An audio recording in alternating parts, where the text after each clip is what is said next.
Well, in 1890, which is a sort of round date, or 1890, 1900,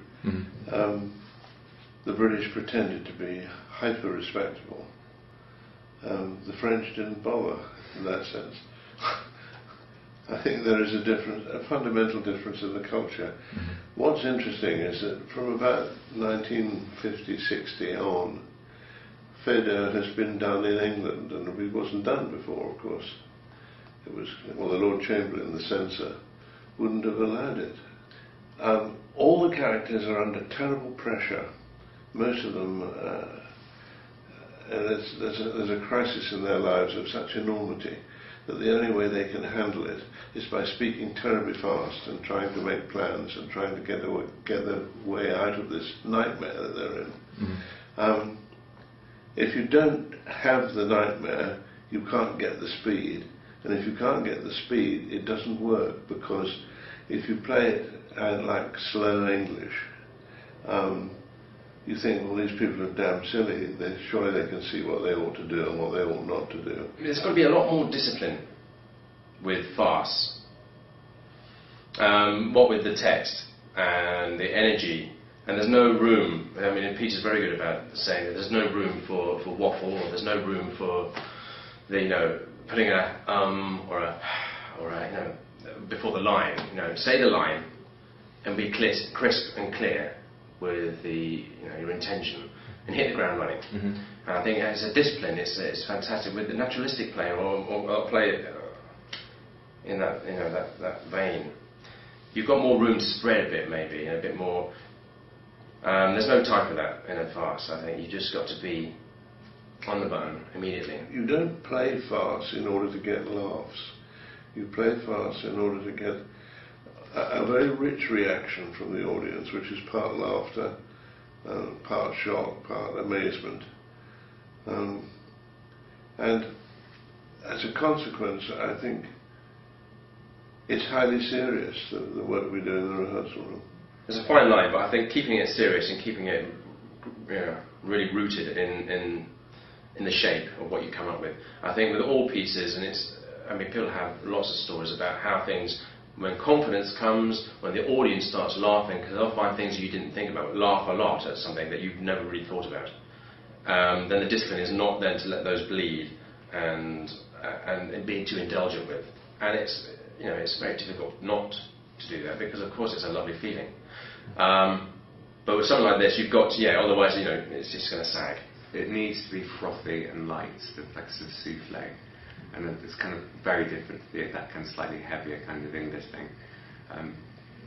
It has to kind of zip along. I've used all of the materials are all that they suggest to be Frenchness, and it's sort of light walls and parquet floors and chandeliers and sort of amphitheatres of rooms, and so it's very it is very light. There's nothing heavy in it. I mean, the morality of it is also very sort of lightly touched upon, so that there isn't, and it isn't a serious play. It's about things just being slightly exploded and slightly tweaked upwards, rather than based in a serious comedy of manners. There are 1, 2, 3, 4, 5 doors in our set, and nobody knows which one is going to open next, and nobody knows who will come out when it is opened.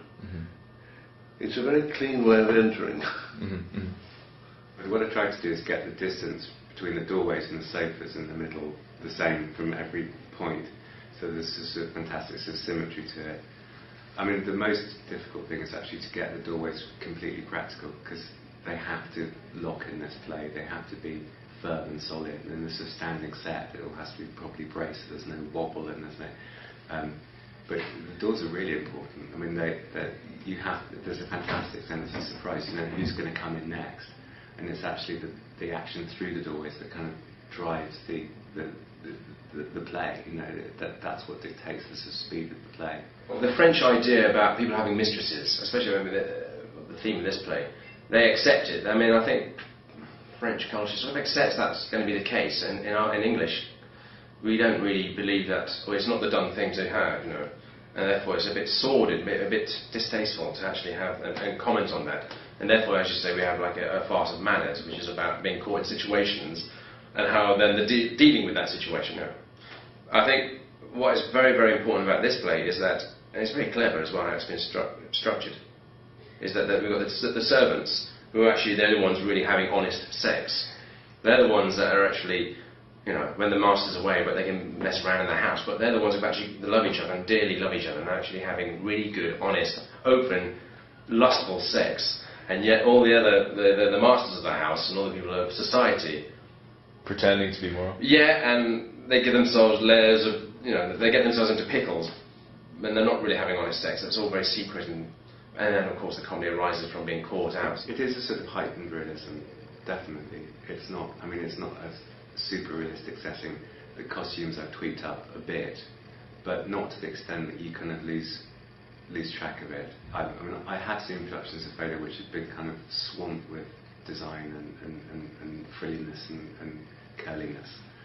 But I think it's important that the heart of it is there, and I think if you go too far away from it, you kind of lose that. But it's not the most moralistic of plays. I mean, everyone behaves fairly appallingly. No one really gets condemned for bad behaviour. It's all to do with appearance and you know, the disparity between the appearance, the surface, and the reality. But no one really gets criticised for being sort of venal and lusty. The work is not complete until it meets an audience. The week after next, when we start playing at Kingston at the Rose Theatre, if we don't get laughs,